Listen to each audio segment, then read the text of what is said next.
So this is going to be the start of another beginning of a series which will be called Debunking Pseudo-Marxists. The topic in our first video will be on dialectics and dialectism. Let us spare the details, but however, I'm also making this video in a response, yes, to you, Manuel, and yes, also to you, Lefty. Let us once again spare the details and come to the point directly. This whole discussion that I'm not going to mention in detail revolves around dialecticism and also revolves around an article by Friedrich Engels. The article itself, or rather more like a small book on it, is in the description once again as a link, and once again you can click on it, view it, and see for yourself.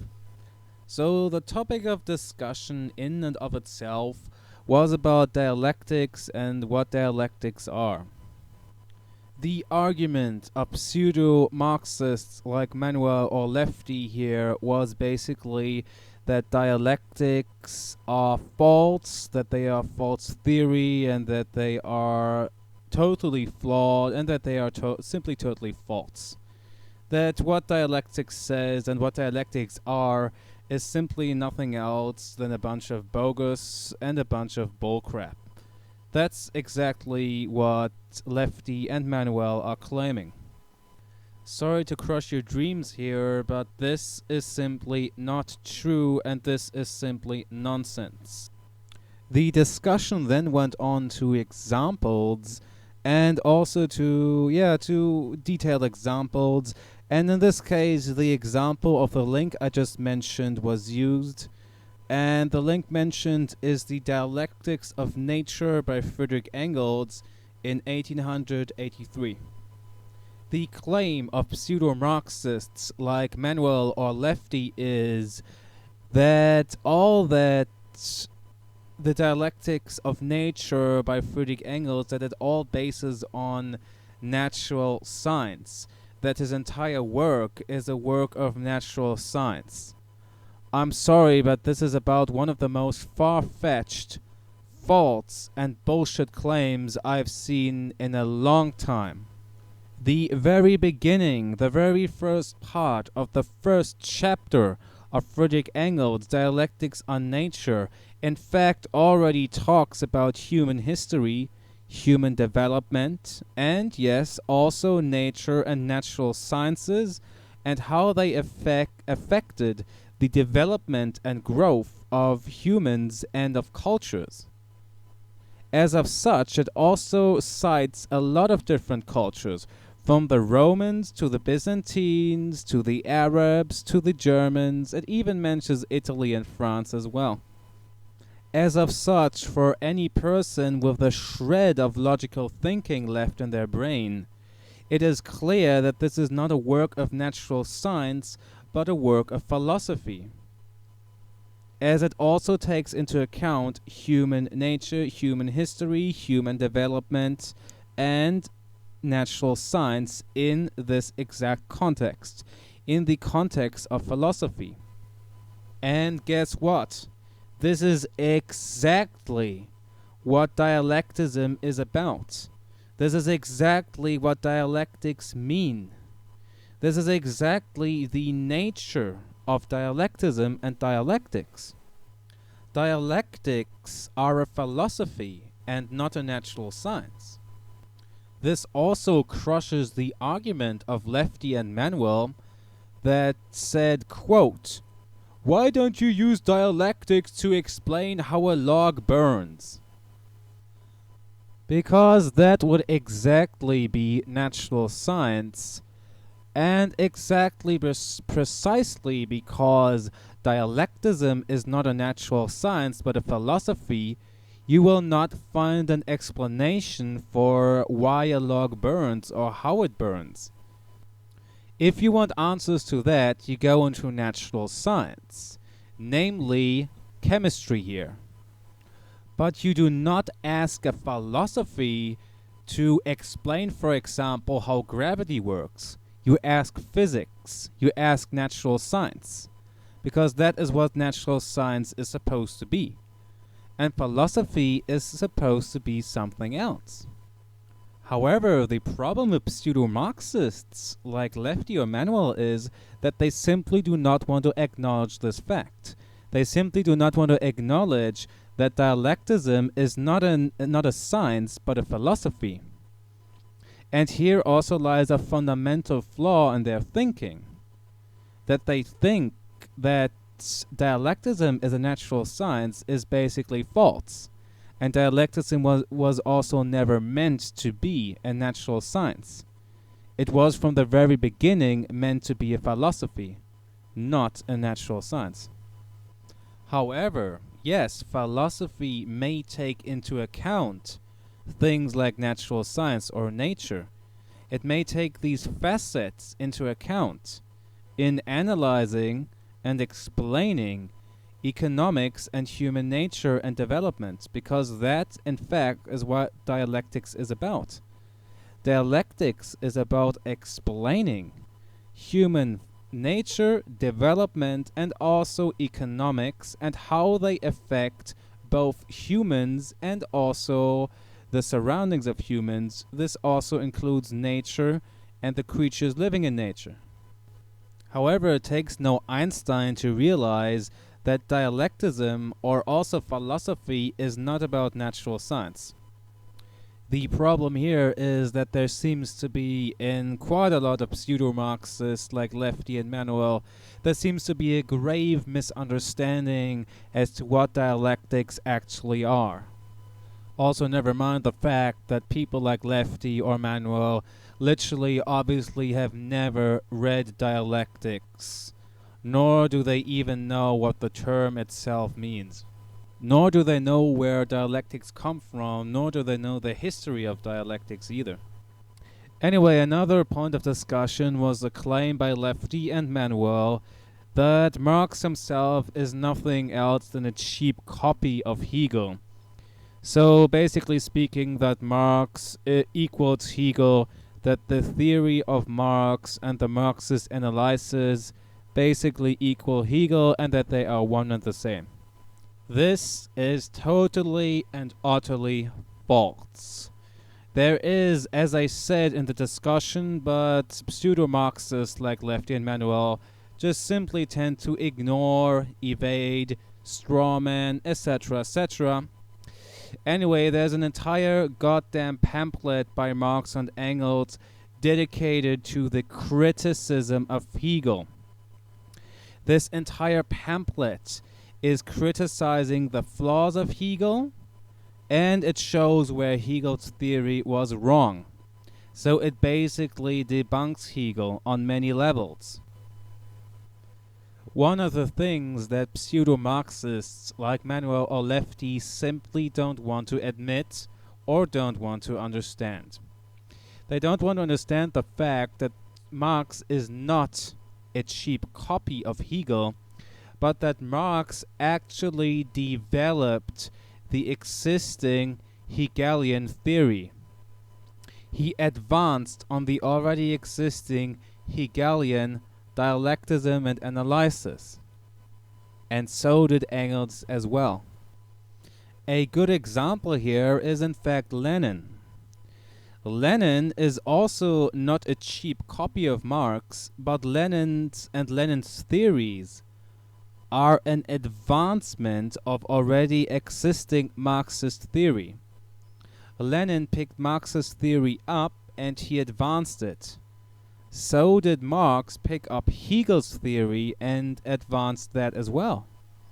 And like you have to understand the history of Leninism or Lenin's theory, you also have to understand the history and development of dialectics in the first place, and also the history and development of socialism and communism.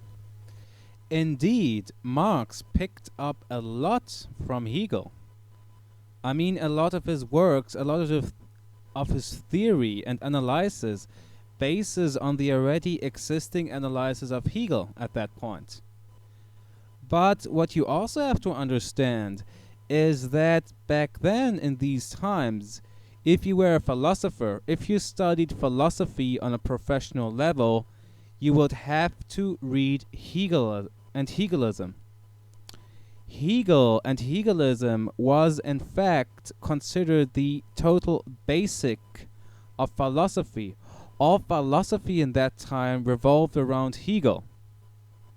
However, like all philosophers, Marx picked that up, but he not only picked that up, but he also advanced it. He advanced it and developed a totally own and new theory out of that already existing theory of Hegel. A theory and an analysis that was totally new in that age.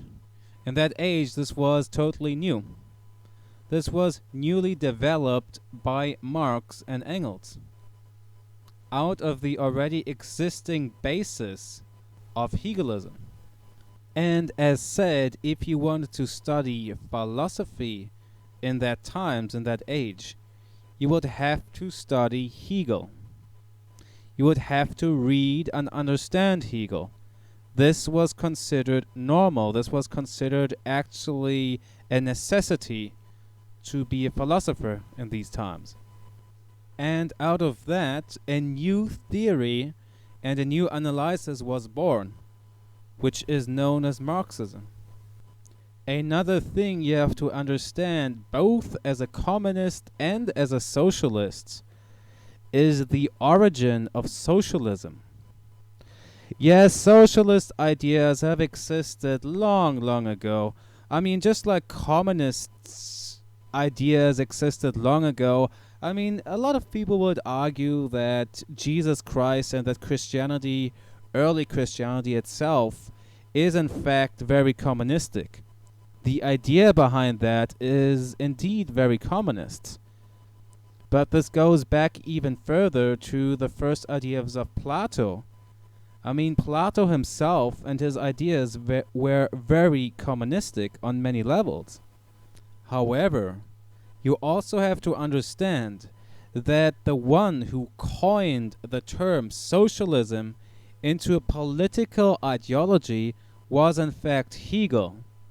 Just like Marx was the one to coin the term communism into an actual political ideology. Because before Hegel, socialism did not exist as a political ideology, nor did communism exist as a political ideology before Marx. Hegel coined the term socialism and turned it into the first socialist political ideology, which is known as Realsozialismus or real socialism. Real socialism is a actually a very authoritarian ideology. Real socialism bases on a one-party system and also on a one-party rule. Real socialism also denies democracy and goes for rule by one party in socialist terms and socialist means. In short, that is what real socialism is about. And here you also have to understand that authoritarianism was normal in these times.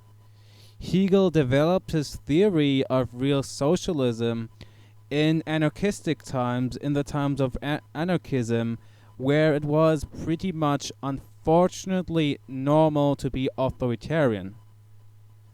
Even Democrats were authoritarian. Pretty much all parties in these times were authoritarian. They were all non-compromising, authoritarian, and they all pretty much rejected democracy.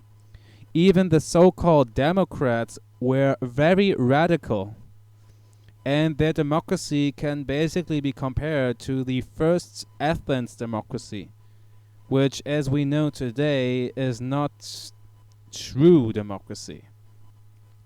Since it is very authoritarian, it excludes a lot of people. But anyways, it was normal in these times to have these authoritarian views, and it was also normal to rule authoritarian. As said, pretty much all parties in these times were authoritarian. So was the first leftist movement known as the Jacobins. The first leftist movement, or back in these times called internationalists, were the Jacobins. The Jacobins were just as authoritarian as the rest of or any other party. They were just as authoritarian as the rest. So were real socialists. So were the so-called Democrats, or rather radical Democrats. So was any other party. Authoritarianism was unfortunately normal in these times. And this is also what Hegel and Hegelism bases on. That is also why you will find that Hegelism is so authoritarian. Because Hegel wrote his theory in a time where it was literally normal to be authoritarian. Something that we today, collectively at least, pretty much reject. But back in those times, people in fact embraced authoritarian rules and authoritarian principles. As said, this was just literally normal. Marxism and Marxist theory, then again, was born in a time where this authoritarianism was pretty much rejected again, and where authoritarianism was already considered to be dogmatic. However, before that, in the times of anarchy in Europe, to the times of Hegel, this was not so. And these are simple basics that literally any Marxist and any socialist should know, because they should know the origins and the roots of their own ideology, which is either socialism or Marxism, or rather communism. So, back to the point. Not only do pseudo-Marxists literally know nothing about Marxism, Marxist dialectics, Marx or Engels' works, or anything in that direction, or Marxist philosophy, whatever. Even worse, they don't even know the goddamn history behind socialism and communism either. And once again, even worse, when you confront these people with their flaws and try to show them what Marxism is actually about, these people simply reject it. They flee themselves into word twists, into strawmans, into ad homs, into evading, into changing the topic. Either because they simply don't want to acknowledge that they are wrong, and they simply don't want to acknowledge that they were false for once, or because they simply fail to see what Marxism is, and instead they project whatever they think Marxism is into reality. However, a small problem here, and sorry to once again crush your dreams, what you think is reality, or what you perceive to be reality or objective or whatever, might actually not be objective. Objective fact, for example, is that gravity exists. No matter how much you bitch about it, gravity exists and is a fact.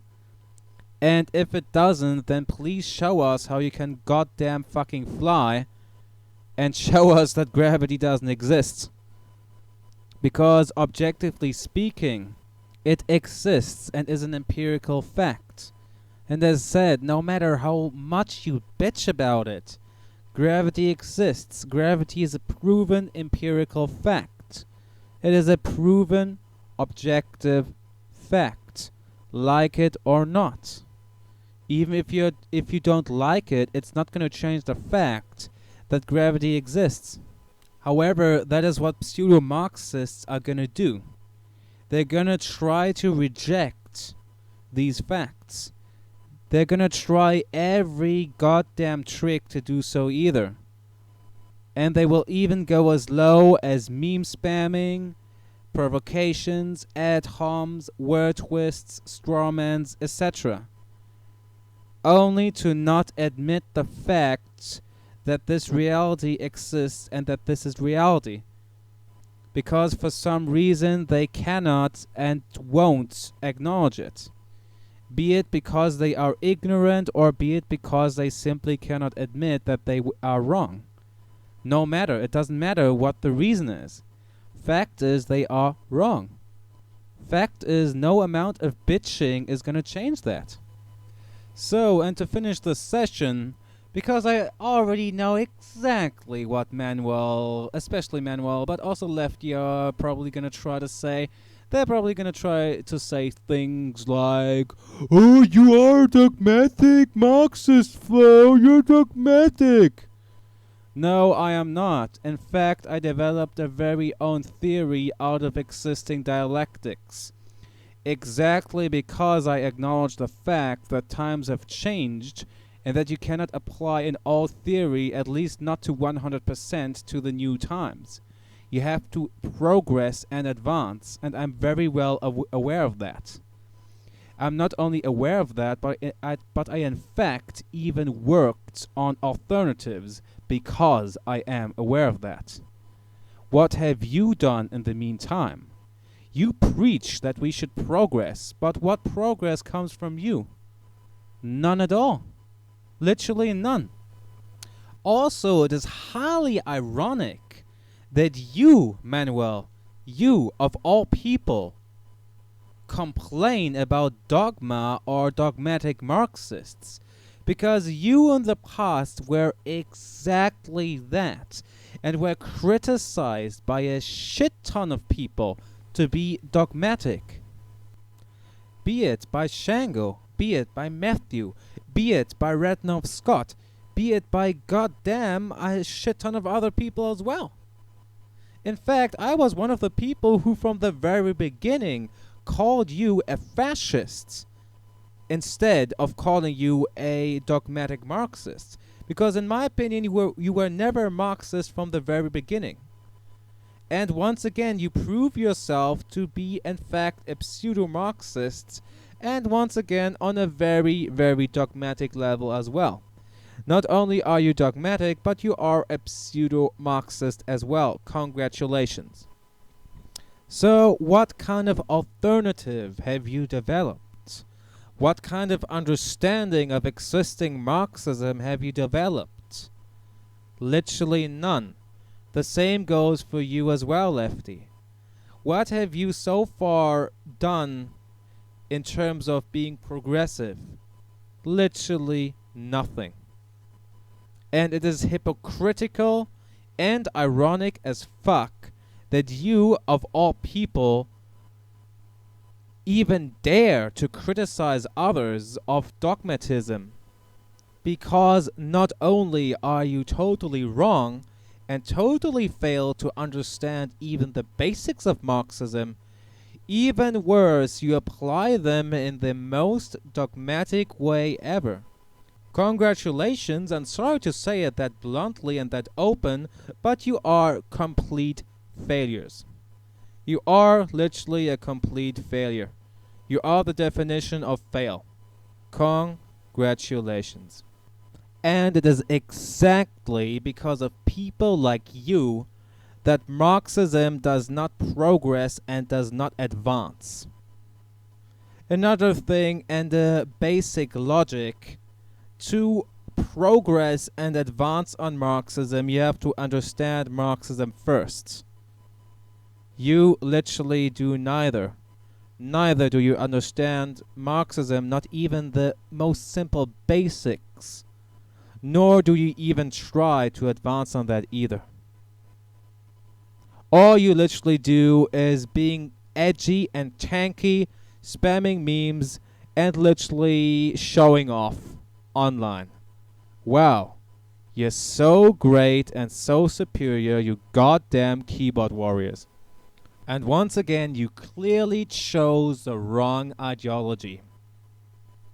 Because Marxism actually doesn't have any place for tankies, for edgy kids, for show-offs, nor does Marxism have any place for traitors, revisionists, or for fascists or pseudo-intellectuals. Marxism, in fact, requires a pretty high level of intellect. It requires you to have some form of intellect and being able to understand it. Well, you literally and 100% fail at doing so. And as of such, you can spare us from your "oof, that was a dogmatic Marxist" or any other goddamn excuse you're gonna bring up. Because I already made sure to debunk any goddamn excuse or evasion that you will come up with. So don't even try. You are boring me, and you're also boring my viewers. P.S. I thank people like you, especially you, Manuel, for spamming all kind of anti-flow memes all over Facebook or God knows where else. Because, first of all, people that look at me, that view me, will actually pretty much see that you are talking bullshit, first of all. Secondly, you're advertising for my channel, and as of such, I literally thank you. Thank you for making ads and advertising for my channel. Thanks. Thanks a lot. And with that, our session finally comes to an end. Yeah, got longer again than I actually wanted to or expected. Oh well, whatever. If you like the video, as always, leave thumbs up. Feel free to comment, subscribe, and see you later. Ah, yeah, double PS. Yeah, sometimes I'm an idiot. I nearly forgot to mention that I also put a link in the description to the pamphlet of the critique of Hegel's philosophy by Marx and Engels. I'm also going to put that in the link description under my video.